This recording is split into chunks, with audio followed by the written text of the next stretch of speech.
Bonjour à tous, j'espère que vous allez bien. Comme vous pouvez le constater, je suis toujours dans mon ancien appartement. Mais rassurez-vous, j'ai bien déménagé, c'est juste que je suis en train de tourner cette introduction.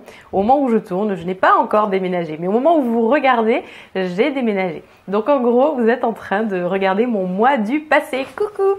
Et aujourd'hui, du coup, je vous présente le speed painting du portrait de Klaus, mon petit poisson combattant, sortant d'une fleur de lotus. Donc un tableau qui s'appelle Le Nid et qui a été réalisé à l'aquarelle, qui a été intégralement filmé. Donc je vais vous passer du coup toute la vidéo et puis je vais essayer de vous expliquer au fur et à mesure un petit peu ma façon de faire. J'espère que ça vous sera utile pour vous améliorer à l'aquarelle. Et comme toujours, si vous avez des questions, n'hésitez pas à les poser sous la vidéo, je serai ravie d'y répondre dès que possible. La semaine prochaine, je ne garantis pas qu'il y aura une vidéo parce que je ne sais pas si je vais récupérer internet rapidement ou pas. Donc je ne préfère pas m'avancer et je vous dis à dans 15 jours dans tous les cas. Et en tout cas, pour vous tenir au courant, vous pouvez toujours me suivre sur Facebook parce que j'ai encore accès à Facebook ainsi qu'à mes emails. C'est parti pour le speed painting. Avant de commencer mon tableau, j'ai réalisé une première vignette sur laquelle on peut voir que le poisson était plus bas. Je ne sais pas trop pourquoi je l'avais positionné à cet endroit-là, mais le fait de le faire sur un croquis, ça m'a permis de me rendre compte que ce n'était pas exactement ce que je recherchais. J'ai donc fait une seconde vignette que voici juste en dessous, dans laquelle j'ai pu le positionner correctement. Donc j'ai trouvé que c'était beaucoup plus harmonieux de cette façon et j'ai ajouté 2 petits escargots parce que les escargots, c'est rigolo. Et ensuite, je suis passée à mon esquisse que j'ai donc réalisée sur une feuille de papier pour aquarelle, hein. Donc vous avez la liste du matériel dans la description de la vidéo. Je réalise mon esquisse avec un crayon graphite. J'insiste sur le fait que j'ai très peu appuyé sur mon crayon parce que là le but c'est vraiment de pouvoir gommer facilement, de pouvoir placer facilement les différents éléments de mon tableau. Pour ce qui est de la composition, j'ai utilisé une photo d'une fleur de lotus que j'avais réalisée il y a quelques semaines. Et en revanche, pour ce qui est de la photo de Klaus, mon petit combattant, ça a été du sport. Parce que comme vous pouvez le constater sur ces images, c'est un poisson très vif. Et quand on s'approche de son bac, il fait la fête parce qu'il pense que c'est l'heure de manger.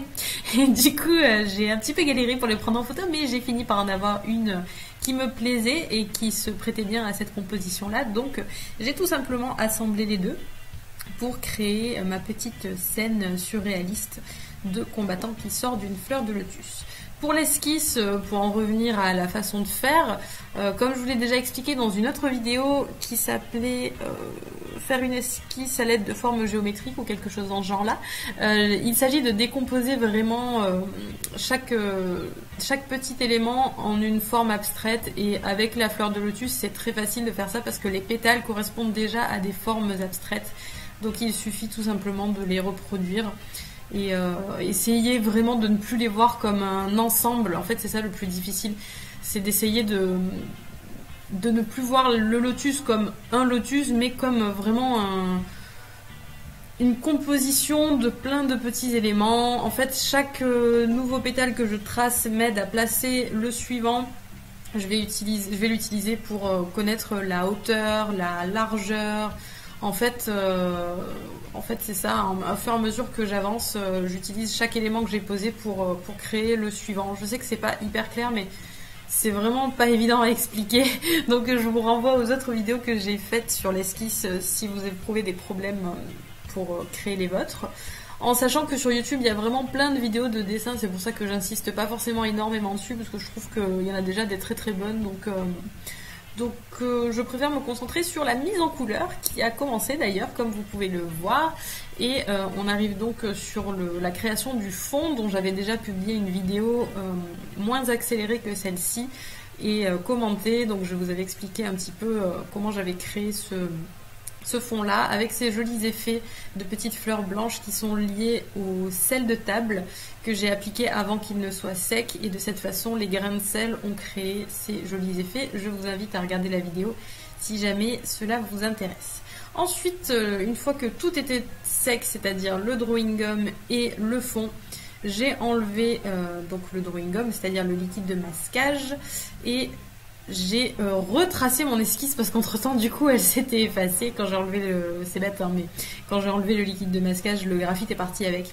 Je suis pas sûre que le graphite parte systématiquement avec toutes les marques de liquide de masquage. Il faudra que j'enquête là-dessus parce que ça m'intéresse.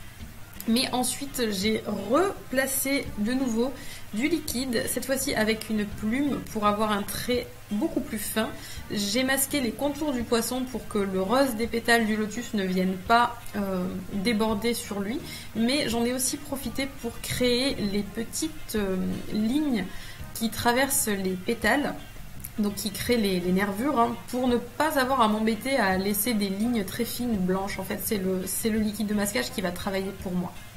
Et donc ensuite, je commence la mise en couleur de mon petit lotus. J'ai utilisé essentiellement du rose permanent, du violet Windsor et un bleu dont j'ai oublié l'intitulé. Alors je crois que c'était du bleu céruléum. Je ne suis pas sûre à 100%. Mais en tout cas, c'était un bleu, ça c'est sûr. J'ai utilisé du bleu pour mon lotus, qui est un lotus rose, hein. C'est pas du tout un lotus bleu, mais c'était pour foncer ce rose et créer ainsi les zones d'ombre. Le pétale que je suis en train de travailler, je l'aime beaucoup parce qu'il a une déformation, il a un creux et j'ai vraiment adoré travailler ce creux. Je trouve que c'est le genre de petite zone qui accroche l'œil et qui donne... qui est agréable à regarder dans un tableau, donc c'était juste une mention spéciale pour ce pétale-là.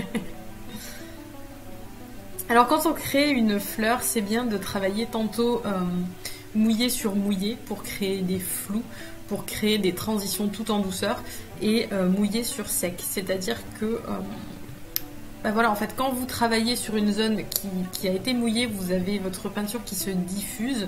Et quand vous travaillez sur une zone sèche, vous obtenez une ligne très nette. Et donc, vous l'aurez compris, on va avoir besoin de lignes très nettes quand on va faire la démarcation entre deux pétales, par exemple. Parce que là, du coup, on a une limite abrupte. Mais quand on va faire l'ombre d'un pétale qui diminue lentement vers la lumière, là c'est génial de pouvoir travailler dans le mouillé et de laisser la peinture se diffuser toute seule et créer toute seule un beau dégradé. Ça c'est vraiment une très grande force de l'aquarelle par rapport à toutes les autres techniques artistiques, c'est qu'on obtient des fondus qui sont d'une douceur, c'est juste magnifique. Et je trouve que pour ça, ça se prête extrêmement bien au tableau de fleurs. On peut voir que je crée des nervures avec un mélange de bleu et de rose extrêmement léger. En fait, je crée l'ombre des nervures. Donc ça va m'aider à apporter un petit peu de relief à ces pétales. Mais on remarque que là, je suis encore vraiment sur des couleurs qui sont très très pâles. C'est comme ça que j'aime bien travailler mes aquarelles. Je commence par des choses vraiment très claires, vraiment très diluées. En fait, plus vous diluez votre peinture, plus le résultat est clair. Et je monte petit à petit. Mais là, c'est vrai qu'en plus, c'est une fleur rose, mais quand même, c'est un rose extrêmement pâle. C'est quasiment une fleur blanche. Elle a juste les extrémités des pétales roses. Donc, c'est pour ça que de toute façon, tout au long de l'aquarelle, je vais quand même travailler sur des couleurs très diluées pour qu'elle garde cette transparence et cette clarté.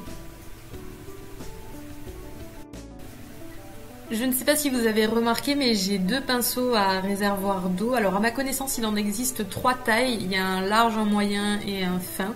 Moi j'ai le plus large et le plus fin. Et je trouve que le plus large n'est pas spécialement très très large. Mais en tout cas, je fais avec ces deux-là. J'avais pas vraiment l'utilité d'avoir le moyen. Je trouve que le pinceau le plus fin est juste génial pour faire les petits détails, pour faire les petites nervures toutes fines. Je trouve qu'il est vraiment fabuleux et c'est bien d'avoir aussi le large pour pouvoir couvrir des zones plus importantes. Donc là je passe au travail de mon petit Klaus. Et oui, il s'appelle Klaus en référence à American Dad, avec le poisson rouge qui parle avec un accent allemand. Et d'ailleurs, quand on s'adresse à lui, on lui parle aussi avec un accent allemand. Et donc je commence par poser mes couleurs les plus pâles. Donc Klaus est très foncé comme poisson, il est quasiment noir et il a les nageoires bleues. Mais je fais tout son corps en bleu dans un premier temps. Je vais monter petit à petit en intensité. Je ne savais pas encore si j'allais le faire vraiment tel qu'il est dans la réalité ou si j'allais le faire un petit peu plus bleu pour apporter de la couleur à mon aquarelle. Finalement, je me suis quand même pas mal rapprochée de sa couleur naturelle. Je l'aurais fait, vous verrez à la fin, je l'ai fait quand même bien foncé. Je trouvais que c'était joli parce que ça rappelait un petit peu le fond finalement, donc c'est pour ça que j'ai conservé ces couleurs. Et alors pour info, il existe un additif de chez Winsor & Newton qui crée des couleurs irisées à l'aquarelle. En fait, on l'ajoute à la peinture, on le mélange avec et ça crée des reflets nacrés. Et je pense que ça aurait été juste magnifique si je l'avais eu, mais je ne l'avais pas. Je l'avais juste repéré et je m'étais dit tiens, c'est bon à savoir. Et puis j'aurais vraiment dû l'acheter parce que je pense que sur un poisson, ça doit être vraiment joli. Mais bon, ce sera pour une prochaine fois, c'est pas perdu. Donc là, on peut voir que je continue à travailler Klaus en ajoutant des couches de bleu plus foncé. En fait, là où vous posez votre pinceau tout de suite après l'avoir chargé de couleur, la couleur va être du coup très foncée et puis quand vous l'étalez, plus vous l'étalez, plus elle va s'éclaircir. Donc ça, c'est un bon truc pour créer des dégradés. C'est comme ça que je fais mes zones d'ombre. Je pose mon pinceau là où l'ombre va être la plus foncée et puis je l'éloigne vers là où elle s'éclaircit. Et de cette façon, j'arrive à obtenir de jolies zones d'ombre douces. Klaus a des écailles beaucoup plus foncées au-dessus de sa tête et je trouve ça trop mignon. Donc je les ai réalisées avec un gris de Paint. Il faut toujours garder à l'esprit que quand on peint à l'aquarelle, la peinture est toujours plus foncée au moment où on la pose que lorsqu'elle va sécher. Et du coup, même si là tout de suite ça paraît très foncé, j'y vais quand même assez franco parce que je veux que ce soit très foncé. On peut voir aussi que je suggère les écailles et que je ne m'embête pas à les faire une par une, ce serait très laborieux. Là ce que je cherche avant tout c'est à donner une légère impression d'écailles. Et puis j'ai utilisé des crayons aquarellables en complément de mon aquarelle en godet. Ce sont les crayons aquarellables de chez Faber-Castell, les Art Grip. Je les utilise pour le poisson, pour lui donner justement un petit aspect irisé, mais aussi pour les pétales. Ils me sont très utiles pour les nervures.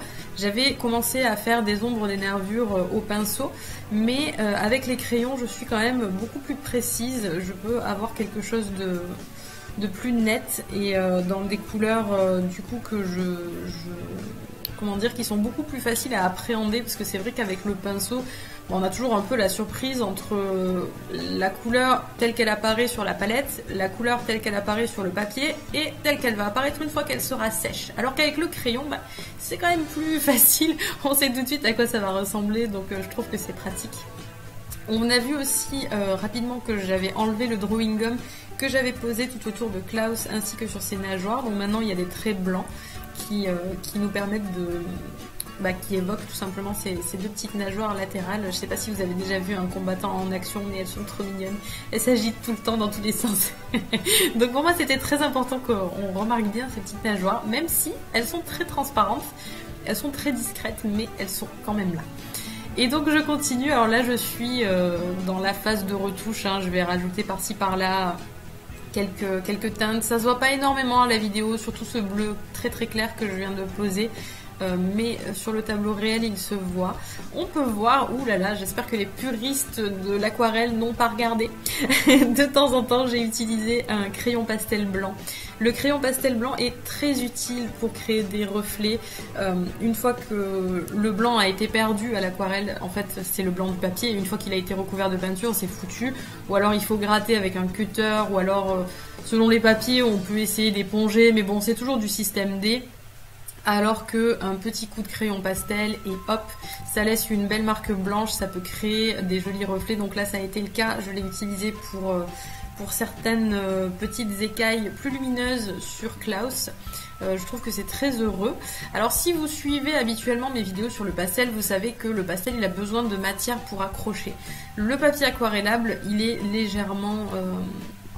il a quand même un certain grain, donc ça ne pose pas de problème, et surtout c'est sur des toutes petites zones, c'est vraiment des petites touches.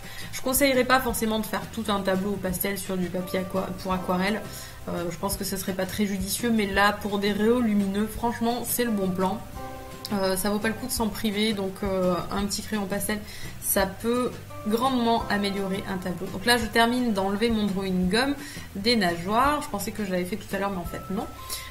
Du coup je les ombre très délicatement pour les suggérer un petit peu plus intensément. Et puis je continue à apporter de l'ombre aux nageoires du poisson. Alors d'ailleurs ça me fait penser que je n'ai pas filmé à 100% toute la création du tableau. Là je n'ai pas filmé notamment l'ombre de Klaus que j'ai ajouté au niveau du pétale principal du lotus. En fait j'ai décidé au dernier moment de rajouter une légère ombre comme si on pouvait le voir un petit peu par transparence, donc vous verrez ça sur la photo finale.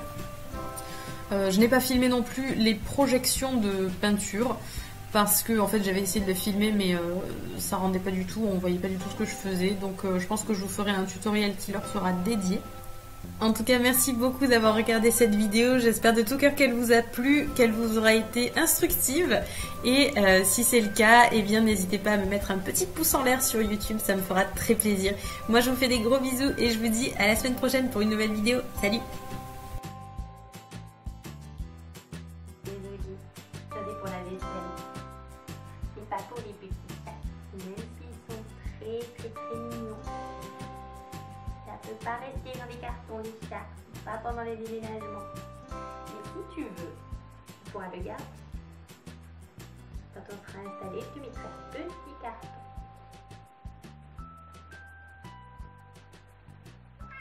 Oui.